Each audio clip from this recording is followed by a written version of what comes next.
इसी तरह से चित्त हर श्वास हर वृत्ति किसमें है, निधिध्यासन में लगी है। ऐसे योगी के लिए एकांत किस लिए है, क्या हो जाएगी उसको, आत्मनिष्ठ क्या हो जाएगी, तो क्या हुआ। और वही एकांत जो कामा पुराणम अपि काम कारणम, वही जो एकांत है जो विषय व्यक्ति को मिले तो क्या होता है, वो क्या करेगा, एकांत परमात्मा चिंतन करेगा, विषय चिंतन करेगा, विषय चिंतन करेगा। एकांत तो एकांत है, लेकिन जो एकांत इसको मिला, योगी को मिला, निधिध्यासन परायण, इसको क्या हो जाएगी, आत्मा। और वही एकांत यदि किसी कामी को मिला, क्रोधी को मिला, लोभी को मिला, मोही को मिला, अहंकारी को मिला, तो क्या होगा, उस एकांत में उसका विषय चिंतन, सुवर्ण को चाहत सदा, कवि व्यभिचारी चोर, चरण देत धड़कत हियो, नेत न भावे सो। सुवर्ण को चाहते हैं, इसको चाहते हैं, कवि को भी क्या चाहिए, सुवर्ण। व्यभिचारी भी किसको चाहता है, सुवर्ण। और चोर भी किसको चाहता है, किसको चाहता है, सुवर्ण को चाहता है, नहीं चाहता। तीनों किसको चाहते हैं, सुवर्ण को चाहते हैं। कवि किसको चाहता है, सुवर्ण माने सुंदर वर्ण, क्या मिले, सुंदर शब्द मिल गया। कवि कविता लिख रहा है ना, तो क्या चाहता है, सुवर्ण माने सुंदर अक्षर मिले, सुंदर कोई शब्द मिले, तो सुवर्ण चाहता है ना कवि। और जो व्यभिचारी है वो भी किसको चाहता है, सुवर्ण, वो भी क्या चाहता है, सुंदर। किसको चाहता है, सुंदर को चाहता है ना व्यभिचारी,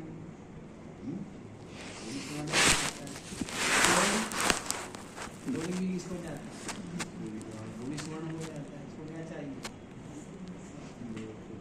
तीनों किसको चाहते हैं, चरण देत धड़कते, चरण कदम रखते ना, कदम, तो कभी भी एक एक शब्द इतने बड़ा धड़का दिए, उसका हृदय धड़कता है। कभी जब दिखता है ना, गड़बड़ ना हो जाए भाई, तो वो चरण, वहां उस चरण का मतलब क्या है, वहां चरण का मतलब पाद है।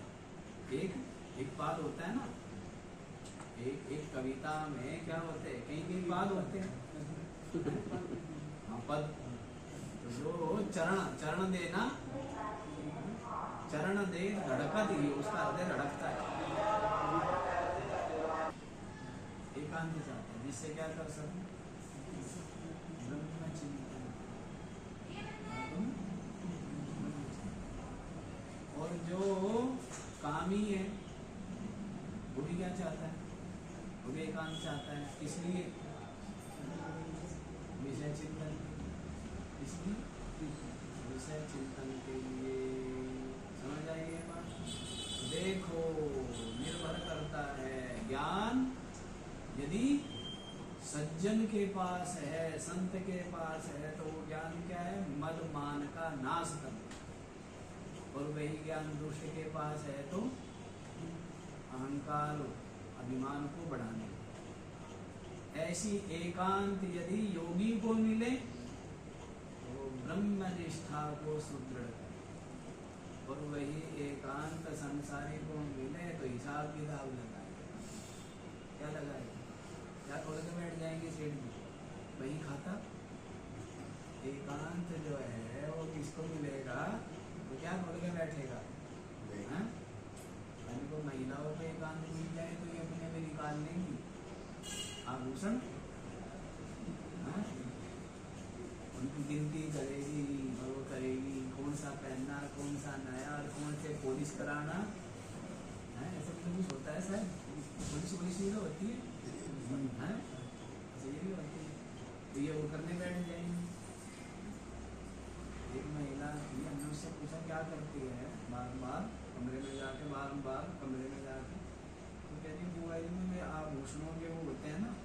डिजाइन उसको दे। कमाल है, मुझे अपनी देखो रुचि है, नहीं किसकी कहाँ रुचि हो जाए, नहीं उसको लेना एक ना देना दो, उसको देखने देखने तेरे को क्या मिल रहा है, रुचि हो जाए। तो जैसे राजनीति में इतना लोग हृदय में ही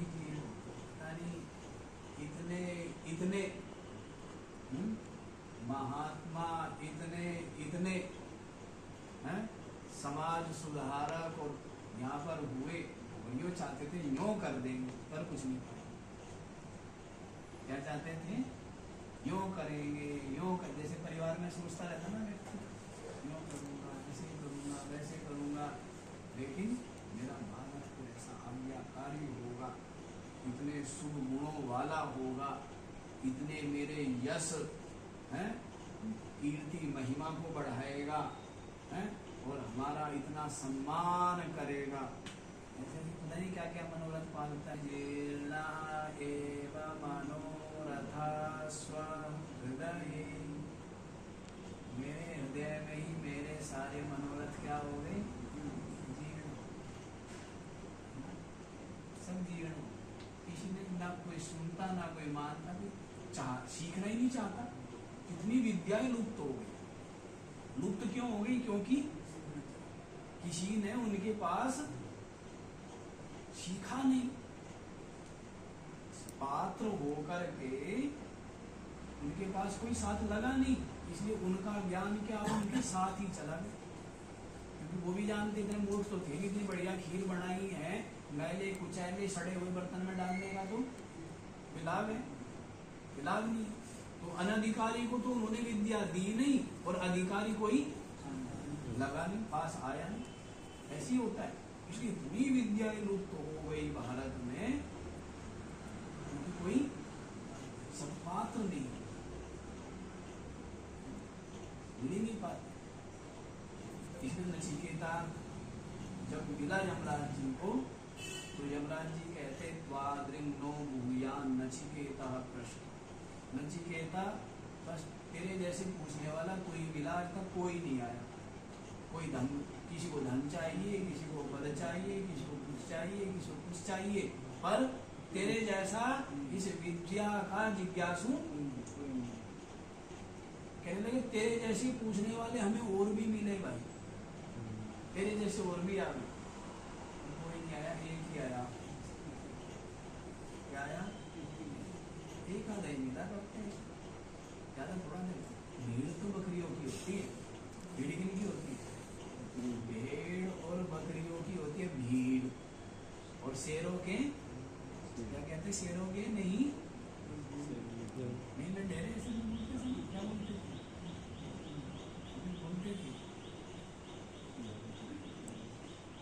शेरों की कौन सी वो होती है, वो चलती है जी के। यमराज जी को भी एक ही मिला के मिलते ही नहीं। और जिसके पास ज्ञान है वो चाहता है मैं दे दूं। अब श्री कृष्ण चाहते हैं उद्धव को दे दूं, श्री कृष्ण चाहते हैं अर्जुन को दे दूं, हैं? कोई मिल तो जाए, मेरा ज्ञान मेरे साथ ही चला जाएगा। लेकिन ग्राहक ही नहीं मिले, दुकान पे ग्राहक आई नहीं। ऐसी दुकान खोली, ऐसी बंद कर दी, कोई आया ही नहीं ग्राहक। ग्राहक नहीं है ना इस ज्ञान के, विद्या के। वही बात भर्तृहरि जी कह रहे हैं, सारे मेरे मनोरथ मेरे हृदय में ही क्या हो गए? या तंजरा यौवनम, बुढ़ापे में चली गई। अर्थात बुढ़ापा क्या आ गया? बुढ़ापा आ गया, मेरे मनोरथ मेरे मन में ही।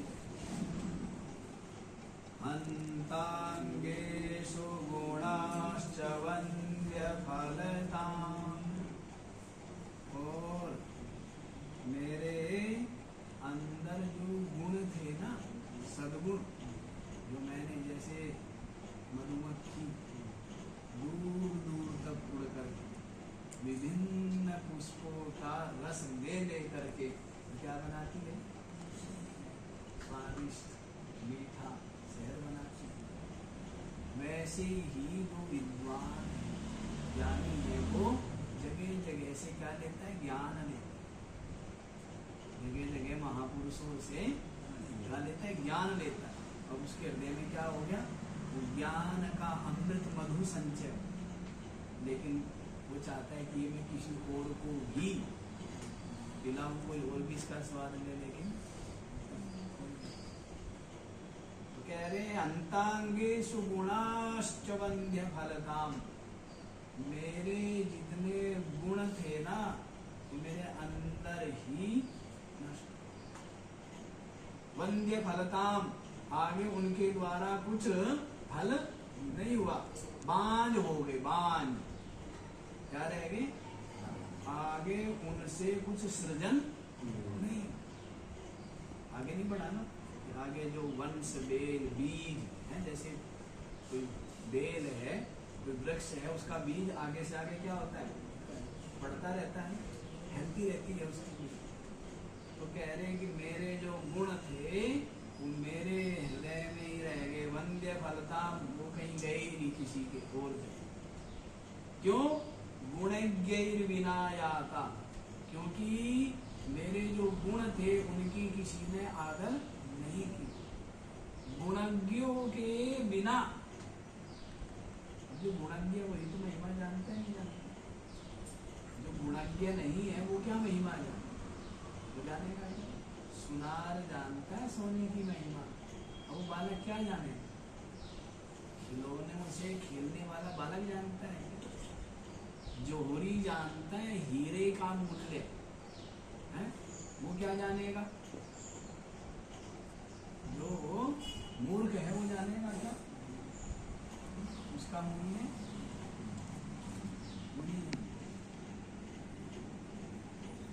जोहरी ही जाने। तो वैसी गुणों की महिमा संसारी लोग क्या जानते हैं। ये गुणों के काम है, पर गृहस्थी वाले काम हमें जोड़ने पड़ते हैं। काम की नहीं गई है, ये सारा बाढ़ डालना, एक एक चीज सहेजना है, समाज में किनका काम है? लेकिन ये काम अब जब लोगों ने नहीं किया तो उनको बाबा जी को करना पड़ गया। आयुर्वेद का ये सब चीजों का काम जब किसी ने नहीं किया है, किसको करना पड़ गया? दाढ़ी वाले बाबा को। हाँ, गलत थोड़ा किया है कि भाई तुम लोग बाजार में जाते हो, पता नहीं क्या क्या केमिकल खरीद कर लाते हो, गड़बड़ चीजें लाते हो।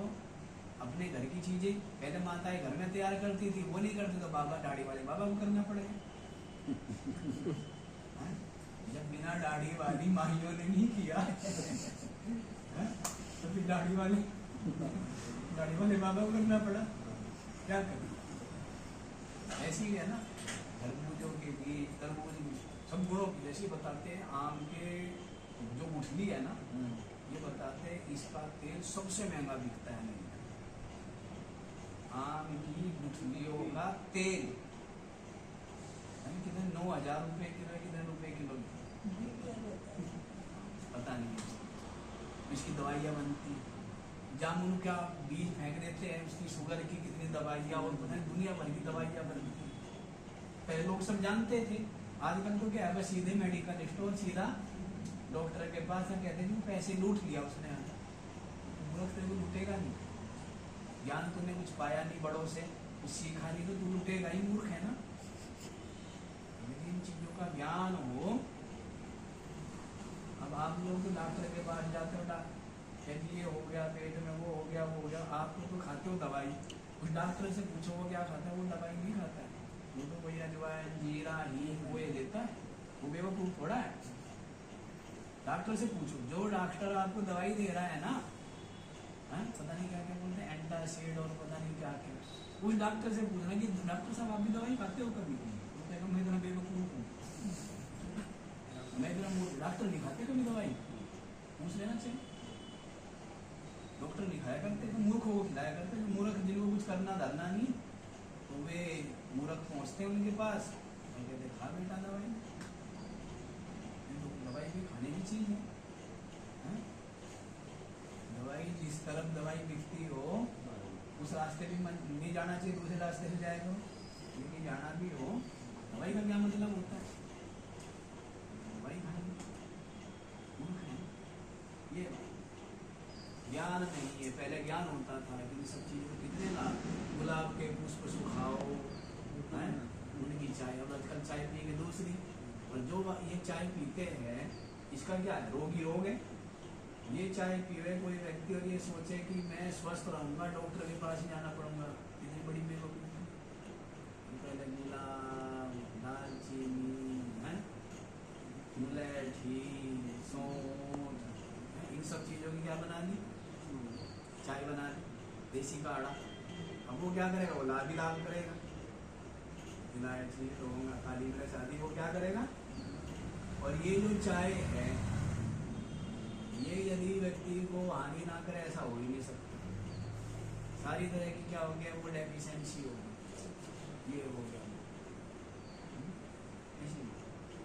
ये वो चाय पीनी हो तो पियो, और उसमें फिर दूध और चीनी मत डालो, इतना कम चाय पीनी है। चाय में दूध डाला बस खतरनाक काम, और मीठा डाल गया तो फिर डबल काम, दिन में बस नाश हुआ पड़ा। चाय पी लो, कोई मना थोड़ा है। दूध और मीठा मत डाल देना, कभी गूंद कर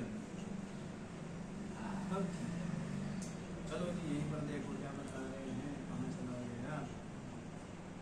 सहसाभ्युपैति अभ्युपैति, अचानक से बहुत समीप आ गया। कौन, बलवान कालः, कौन, अत्यंत बलवान काल, जो क्या है बिल्कुल कृतांतः, मृत्यु, मृत्यु का देवता काल, अक्षमी, किसी को भी क्षमा, किसी को भी क्षमा नहीं करता है, सबको खा जाता है ना, छोड़ दिया कोई, ये बताओ।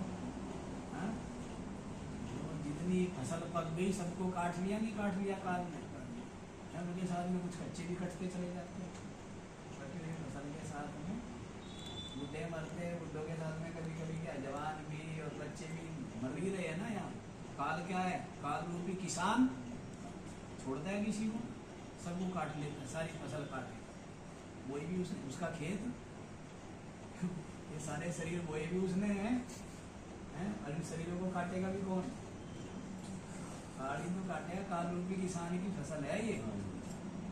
आप क्या, हमारे शरीर है ना, काट। तो कहते हैं अब हम क्या करें, अचानक से क्षमा नहीं करने वाला बलशाली है मृत्यु रूप काल क्या हो गया, अचानक से आ गया। क्या कर, ऐसे समय क्या करें जी, कि बेटे को बुला लो, नारायण, नारायण नारायण बुलाया ना, इसने अजामिल नारायण नारायण बुला के पहुंच गए नारायण के दूत पार्षद, अब बुला किसको रहा था, इतनी बड़ी गलत फहमी होगी, मतलब इसका मतलब नारायण ने जो रख रखे हैं बिल्कुल ऐसे रखे हुए हैं, प्रेम जैसे रख दिए शायद बिना करके, नारायण ने जो दूत रखे ना ऐसे रख दिया, वो नारायण नारायण कह रहे थे, उठा के ले जाए, नहीं पता होना चाहिए उस नारायण को नहीं कि बुला रहा था, वो किसको बुला रहा था, लेकिन ये नाम की महिमा, ये किसकी महिमा बताइए, नाम की महिमा बहुत नहीं, जैसे नाम का स्मरण करता है वैसे ही बाह्य विचार, बाह्य वृत्ति सब क्या हो जाती है, सब हो जाती है ना। नाम जब करता है मन शांत, सात्विक हो जाता है ना, और मन में एक उत्साह भर जाता है, भी भर जाता है। नाम जब करने वाला वो चिंता मुक्ति है, और नाम जब नहीं करेगा तो क्या करेगा, क्या करेगा, चिंता करेगा, नहीं करेगा, चिंता हर समय क्या रहेगा, बहिर्मुख रहेगा, है उसने ये कह दिया, उसने वो कर दिया, उसने ये क्यों नहीं किया, उसने वो क्यों। नाम जब करो सब तरफ से मन क्या है, अपने आप हटा हुआ है ना, कहाँ लगा हुआ है मन, नाम में लगा हुआ, आनंद लो, इसलिए क्या किए, करो हर समय भजन करो, भजन ही तो बता रहे हैं, नाम जप करो, आत्मचिंतन करो, साक्षी भाव का अभ्यास करो, जो भी करना है, नाम जप की तो बड़ी महिमा, मंत्र जाप मम दृढ़ विश्वास है? आगे संयम यह चाहना विषय की आशा, यही है क्या? मंत्र जाप मम दृढ़ विश्वास। श्री राम क्या कह रहे हैं? मंत्र जाप में मेरा क्या है? दृढ़ विश्वास। और गीता जी में तो कह दिया यज्ञानाम जप यज्ञोऽसि। क्या कहा है भगवान श्री कृष्ण ने? इतने बड़े बड़े यज्ञ है ना, बहुत बड़े बड़े यज्ञ है, बड़े बड़े यज्ञ, सबसे बड़े यज्ञों में मैं सबसे बड़ा यज्ञ क्या हूँ? जप यज्ञ। मैं क्या हूँ? यज्ञों में क्या हूँ? इसे जप करना है सबसे बड़ा यज्ञ। तो दुनिया भर का लाभ लश्कर इकट्ठा किया है, गांव समाज बुलाया, देश विदेश बुलाए, लाखों लोग इकट्ठे करे, स्वाहा स्वाहा करा, उन सबसे बढ़िया एकांत में बैठ के जप करना है, ये उससे बड़ा यज्ञ। समझ आ रही है? जप करने का लाभ नाम की में समझ आ रहे हैं? तो अचानक से क्या आ गया यहाँ पर देखो, अचानक से काल आ गया जो कभी किसी को छोड़ता नहीं। ज्ञातम, आप कह रहे हाँ ज्ञातम, अब मैंने जान लिया कि बेटे को बुलाने का, परिवार वालों को बुलाने का जब मरणासन होता है तो वो सबको चाहता है ना कि सब मेरे पास खड़े हो, है ना? सबको देखते देखते मेरे क्योंकि उसको अकेले को डर लगता है, वो क्या चाहता है कि सब सामने हो, डर लगता है। डर चाहे मत डर, लेकिन काल तो गर्दन पकड़ के लेके जाएगा ही, है ना? इसलिए चाहता है बूढ़ा यही चाहता है कि सब आस पास है, और बूढ़े को कुछ नहीं चाहिए, थोड़ी देर बेटा बैठ जाए पास में, यही चाहता है बूढ़ा। और चाहता क्या है बूढ़े को? क्या चाहता है बूढ़े व्यक्ति? यही चाहते हैं कि हमारे पास परिवार वाले बैठे, उतने में कुछ तो कह रहे हैं भरत हरि जी महाराज, हाँ हमने जान लिया ज्ञातम, क्या करना चाहिए अब हमें? जो मरणासन है, काल बिल्कुल सिराने पर खड़ा है, मदनांतक अंग्रियुगलम। मदनांतक कौन है? मदन कौन है? काम। और उसको नाश करने वाले, मारने वाले कौन है? शिव। मदनांतक कौन हुए? शंकर। तो कहते हैं शंकर जी, अंग्री माने उनके जो चरण, और युगलम माने दोनों, उनके जो चरण कमल है, उसको मुक्त्वा, उसको छोड़ करके, नान्यो गति अस्ति, और कोई गति नहीं, और कोई सहारा नहीं, साथ नहीं। भगवान के चरणों को अंतकाल में पकड़े वही कोई लाभ है, अन्यथा वे क्या बताया? हमारे मनोरथ हमारे हृदय में ही समाप्त हो गई, बुढ़ापा आ गया, और गुण ज्ञानियों के बिना हमारे गुण भी हमारे शरीर में ही क्या हो गए? समाप्त। और अचानक से बलवान मृत्यु रूप काल आदम का, अब क्या करें? इसको पकड़े तो कहते भगवान के चरण कमलों के अलावा मुक्त्वा, उसको छोड़ करके, अन्यो गति नास्ति, और कोई गति नहीं। किसको पकड़े? तो पकड़े परमात्मा के चरण।